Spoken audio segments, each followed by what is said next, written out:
All right, we're back. Part How'd two. that come up? Yeah, this is JJ from Paranormal Talks, paranormaltalks.com. We're talking about the UFOs in Ecuador, and we want to hear about the timeline of their change in activity, because I think that's significant with what's happening with us in this year 2020. So, Greg, you were saying? Well, previously for many years, and we built our home in 2008, so we've actually been here except for the 21 months that I was gone in the States, which is I discuss extensively on metatopia.org. We have lived here since 2000. Actually, we actually moved. I was going back and forth while the house was being built. We actually formally moved in February of 2009. So we've actually lived here for over 10 years. And in this particular home, since around the summer of 2013. So we've been living here in the same spot for 6.5 years. Mm-hmm. The behavior of these craft, and you can clearly see when they get close, you can clearly see that they are craft, they're physical craft, was primarily stationary. You'd have to, maybe if you stayed around and looked at them long enough, finally one would budge and you're finally able to see one. For the most part, it almost seemed, and I apologize if this sounds anthropomorphic, but it was almost as if the craft had an awareness that you were looking at them and didn't want you to see them moving around, Mm-hmm. which may or may not be true, but at least it appeared that way. So then recently, I'm saying like within the last year, their behavior has changed substantially. Now it's almost like they don't care. You know, you look at one and you'll see moving around. It's almost like we just don't care anymore. Fine, we're moving. Okay.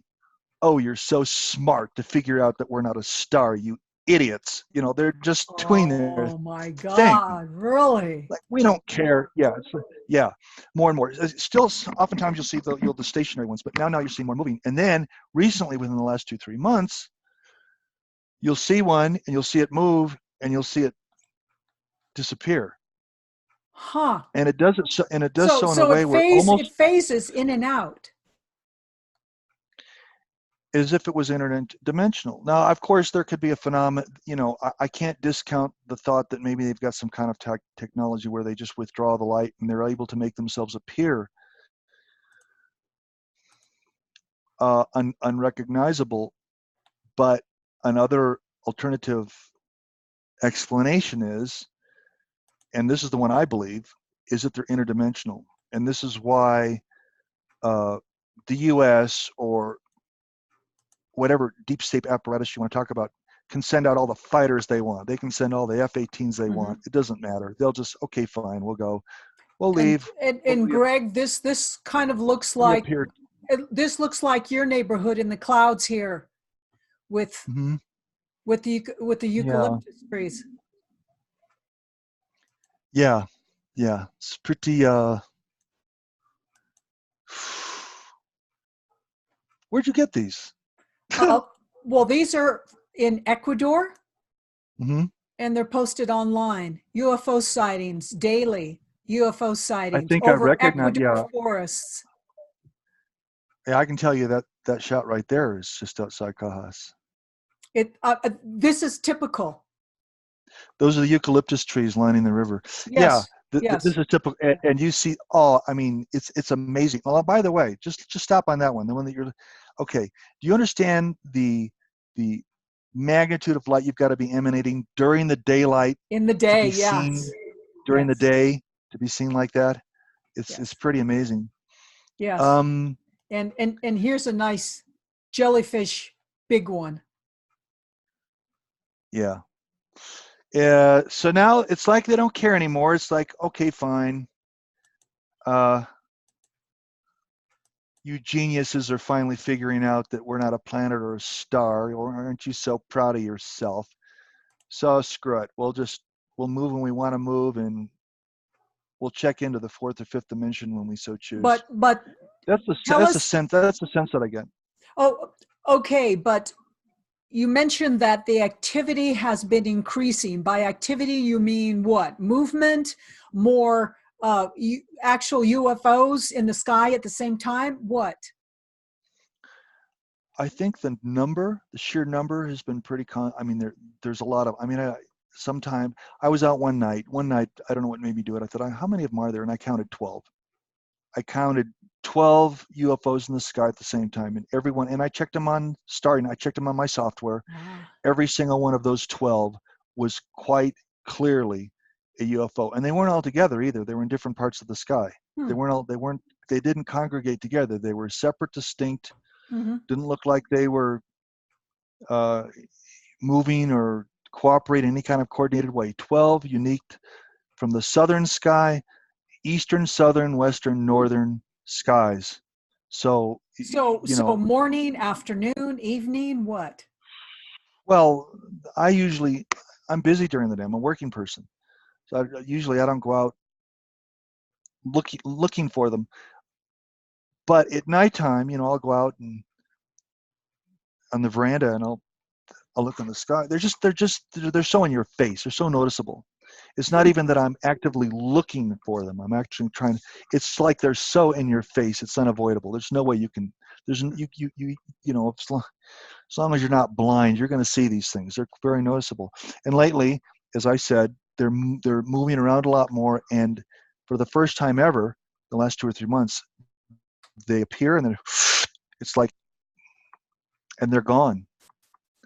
So, and when when I first got here, and when you say that the last several months, that's October 2019, November 2019, December 2019, and this is now January 2020.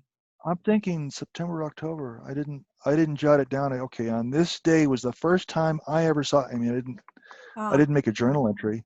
Yeah. But what's interesting is this started to happen about the same time I had an increase in these kind of what are variously now called online ascension symptoms, which we can talk about in now or in another video. But so something is afoot, because when I first came here years ago and I started to see these things, I thought my instant thought was, oh, that's the U.S. government. We got the U.S. government presence here. Oh. And I thought that because, well, first of all, just like everywhere else on Earth, you've got chemtrails here. They chemtrail everywhere now, everywhere. Huh. Maybe not in Antarctica. I don't know. I've never actually been to Antarctica, but everywhere else. And they're not as nearly as frequently as you see in the States. My brother lives in Los Angeles, and every day, he says, every single day we've got these cotton picking chemtrails, and it's so obvious they're not contrails. You have to be an idiot to think they're contrails. I know. I got friends in Texas that tell me the same thing. So because of that, my first thought when I got here is that's not anything related to anything extraterrestrial. That's our guys. Area 51. Good to see you. 5,000 miles. Aren't you a little far from home? Don't you want to head back to the desert now? Huh. My first thought, these are our guys. Yeah. But with time, as all this behavior, I less and less am of the opinion, and I grant you, there's no way that I can concretely know one way or the other.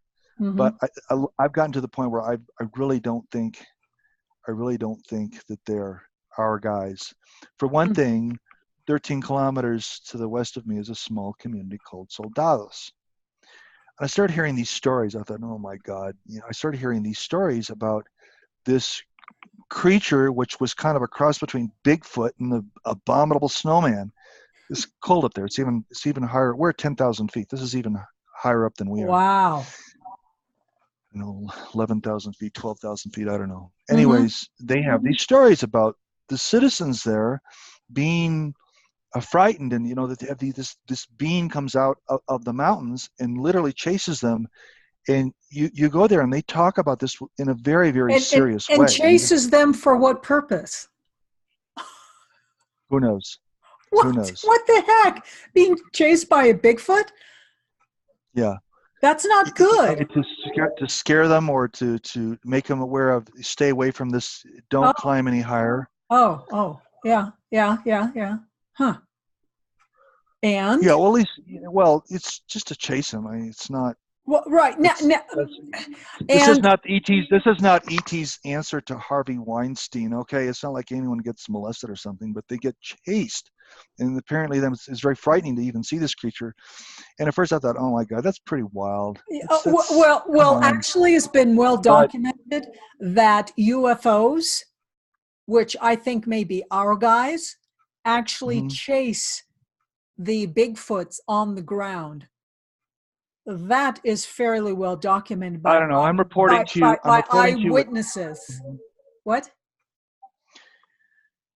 I'm only telling you, being a person on the ground here, because you can talk to people who'll just tell you rumors of their things that they've learned from Ecuador. I live here. Hmm. I live here full time, so I see everything that goes on. So I'm just telling you that the people there believe, and they really believe that this being is not of this earth. Whereas even the people in Oregon fully believe, well, Bigfoot, they're here. They're a form of indigenous. Yes, Bigfoot yes, are a form of yes, indigenous. They yes. don't believe that here. They Hmm. believe it from the stars. They don't believe for a moment Oh, that that's most of these different. craft, Hmm. and they're aware. They have aware that that people here are smarter than you give them credit for. They know that even the Nazis during World War II had what we might call UFO craft. They had actually mastered antigravitics. They brought them over here during uh, whatever that operation was, to integrate Nazi scientists into the U.S. intelligence community. So a lot of people, and a lot of people have the awareness Hmm. that these things have been existed for years. Antigravitics, applying that to aviation, has been used for years. Many craft have been, and I was a very close personal friend of George Green, who passed away on June 21st of this last year. And Of for years, he 2019. told about it. Hmm. Yeah, he passed. Yeah, friends of mine said, yeah, leave it to George to cross over on the summer solstice. But Oh, yeah. he'd actually worked there. He told me the amazing things he saw when he actually worked uh, Where? in the Air Force, and the different UFO craft that he encountered while he Oh, had his. yes. Yes. Yeah, Hmm. and then of course he started asking too many questions, and they pulled his security clearance. But too late. He had already saw hit quite a bit of what was going on in Yeah. Oh, California, Nevada. okay. So tell us more about the change in activity. Well, as I've said, it's that the behavior of the craft, they don't seem to be as concerned if you see them moving around or what patterns they're moving in. And then even more recently than that, now they appear, which we'd never seen before. They'll appear very obvious, extremely bright. There's at least as bright as Sirius or Betelgeuse or some of the other really. Again, I am not an astronomer. I'm not Uh-huh. even an amateur astronomer. But you have a level of magnitude. The magnitude is at least as equal. The magnitude is comparable to many of these craft, comparable to what you'll see with the morning star, what you'll see with Huh. the planet Venus. That That's bright, bright. that brilliant. Yes, and it's really quite something to see. And even in this photo, I'm not, I don't go out there with the camera. I just observe it. I'm not. Hmm. Um, the thought never occurred to me to video or photograph these things, because you've got so many people no matter what you show people anymore, they'll say, oh, if they don't Mm. Yeah. think that you're on the up and up, they'll just say, oh, you photoshopped that. So what's the point? What's the point in even owning a camera anymore when it comes to these things? Mm. Because people are going to say, okay, Yeah. fine, I photoshopped it. You know what? I'm not going to shoot anything for you or anybody else. I'm just going to go outside every night, except when it's a cloudy sky, and I'm just going to observe them, Mm. because whatever I show people, they'll just think that it was a made up anyways. I Yeah. know what's Yeah. going on, and I don't care what anybody else thinks. It's Yeah. not Yeah. important. Okay. So they're now appearing more often and they are brighter, magnitudes brighter, and there's more movement with them.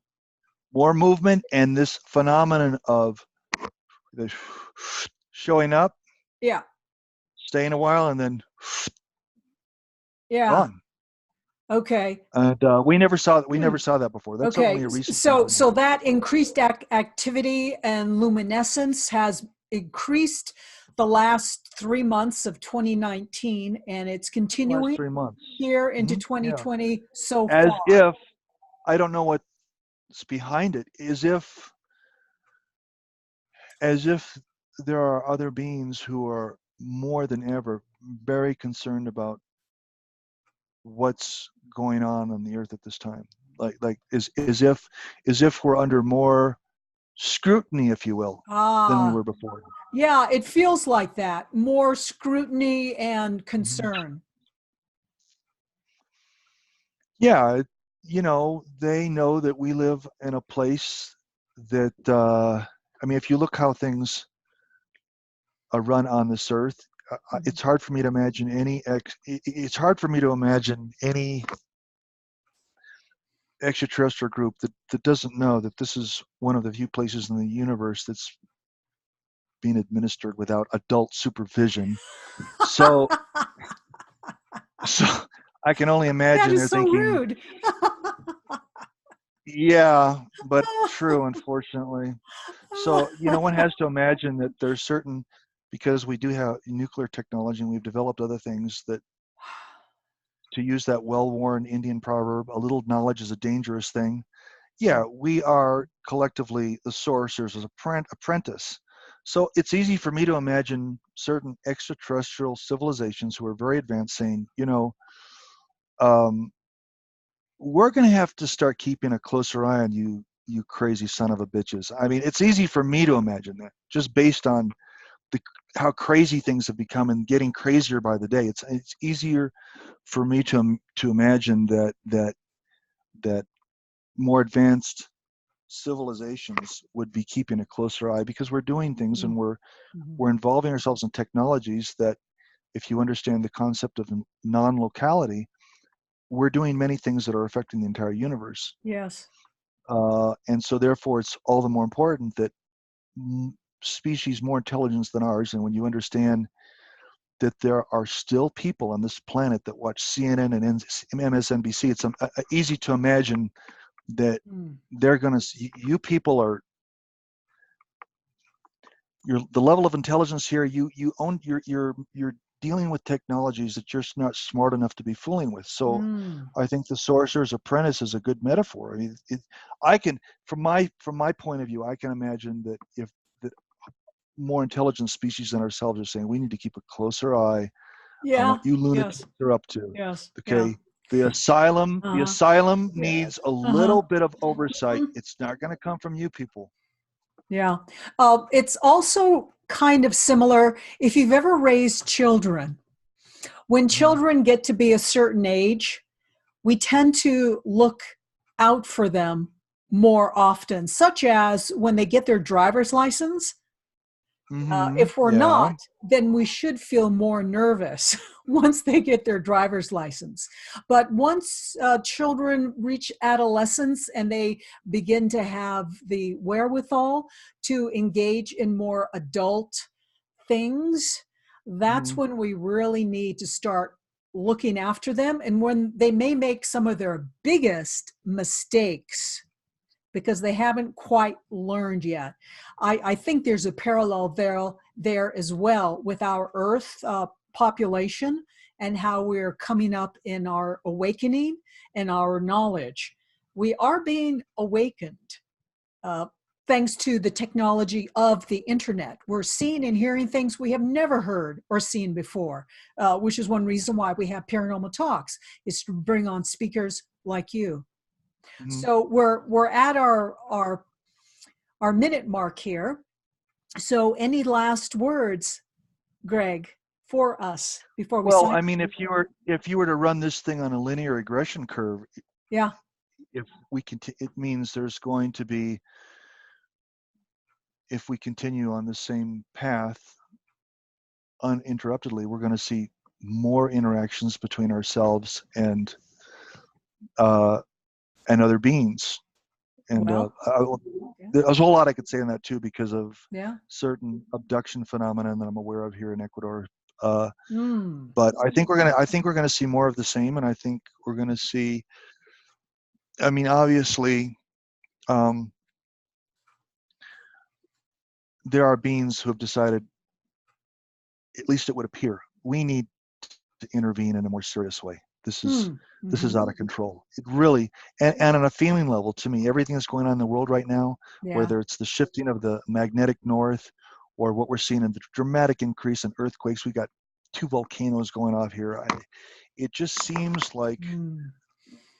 entropy is accelerating, and what we're seeing is a lot more chaos. Mm. And Mm-hmm. it would make sense to me that if there were, this is the operative word there is if there are beings, and I believe there are, far, far superior to us in intelligence, you could imagine they'd say, this is getting out of control.